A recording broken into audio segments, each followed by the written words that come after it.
Train the muscles, not the joints.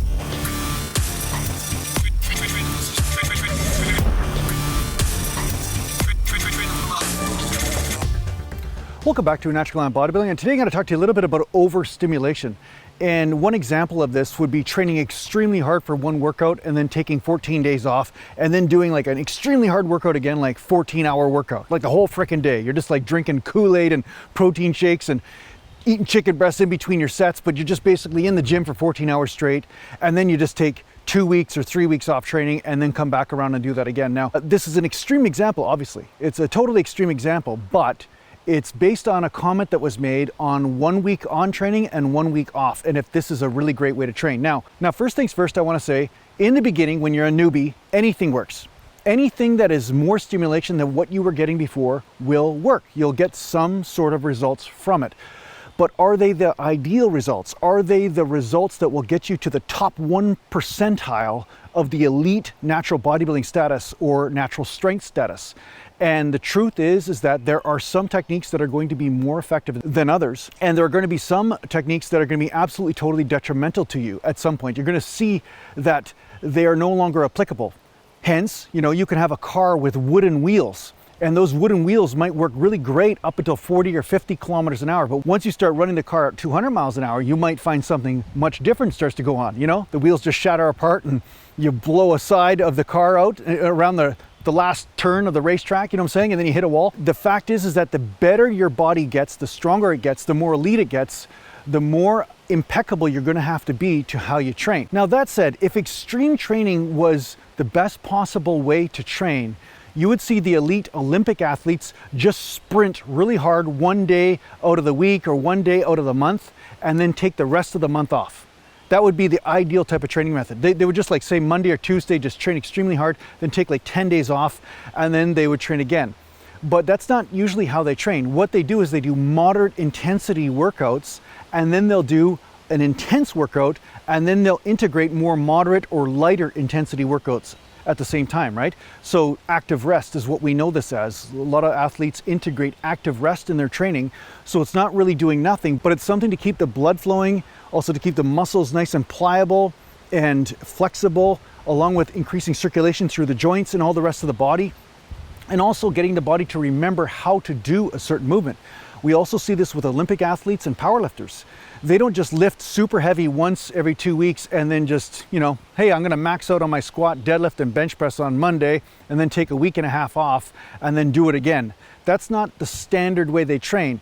Why? Is it because it's just so effective, but they decided not to do it just because they just felt like just being different? No, it's because over time they found that stimulating that way, going from the polarity of absolute 100% effort to the polarity of 0 effort and going back and forth, risked more injury and caused more problems rather than doing the moderate pace and slowly and steadily increasing the intensity.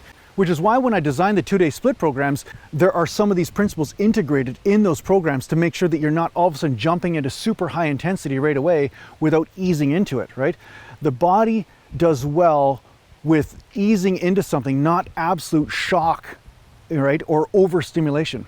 If you're doing 1 rep maxes once a week, or you're doing 1 rep maxes too often, you're going to find that you're going to overtrain really quick.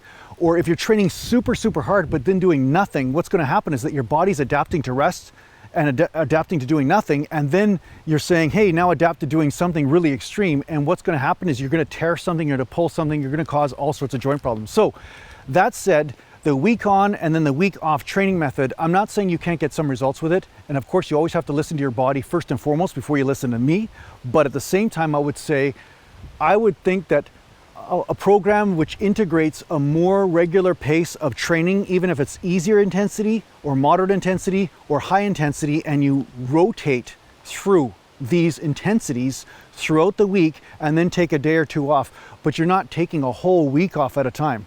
Like one thing I did was, if I took even 2 or 3 days off at a time, I found that I had to ease back in a workout to make sure that my groove was efficient and that I wasn't all over the place, especially with squats and anything to do with lower back. I wanted to make sure my back was firing on all cylinders and with the right timing in order to avoid injury. So I'd have to train light for a day in order to get my body acclimated to training with heavier weights on the back and using a lot of lower back muscles and core muscles, etc., right?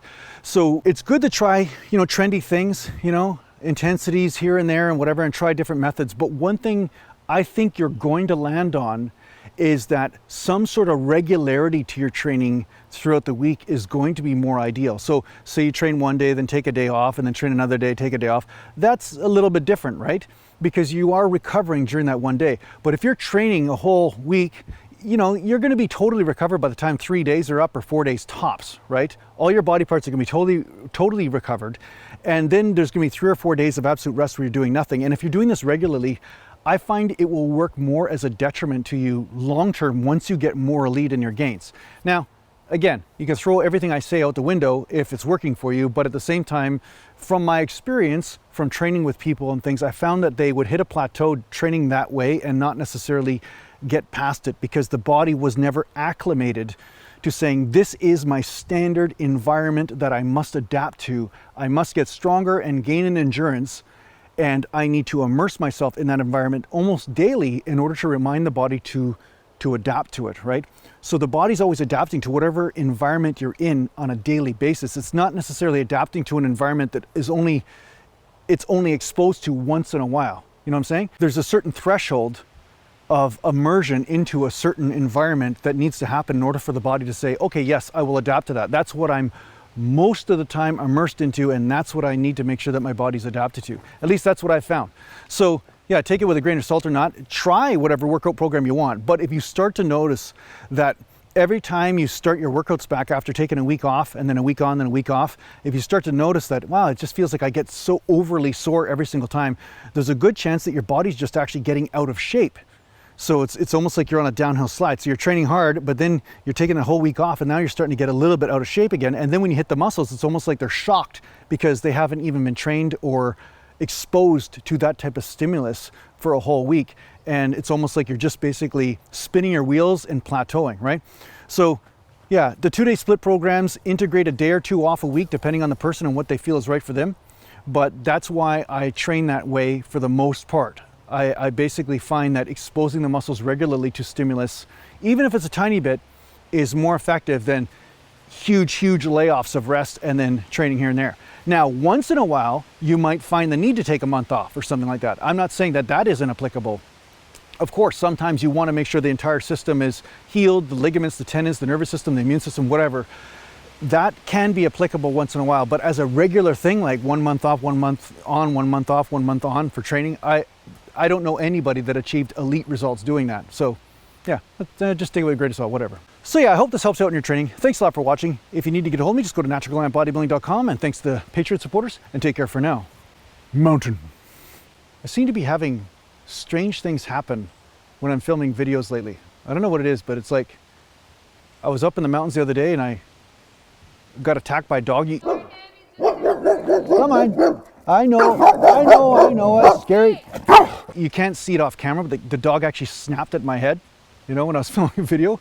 And then today I'm in a trail in this remote sort of location, and then all of a sudden this lady pulls up in a car, and I'm like, okay, that's kind of strange. There's never cars there because it's a private driveway, and she pulls up and just parks there and waits. And I went up and asked her, I said, oh, how you doing? What are you doing here? It's kind of a private sort of driveway. I'm not sure if you know that or whatever, just to let you know.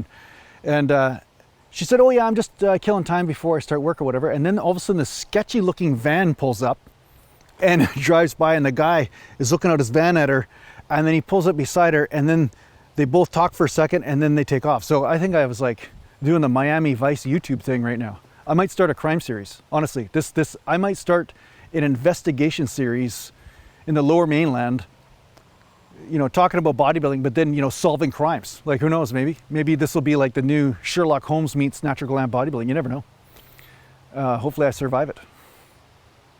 Just sketch, man. There's just sketchy stuff going on. Mountain.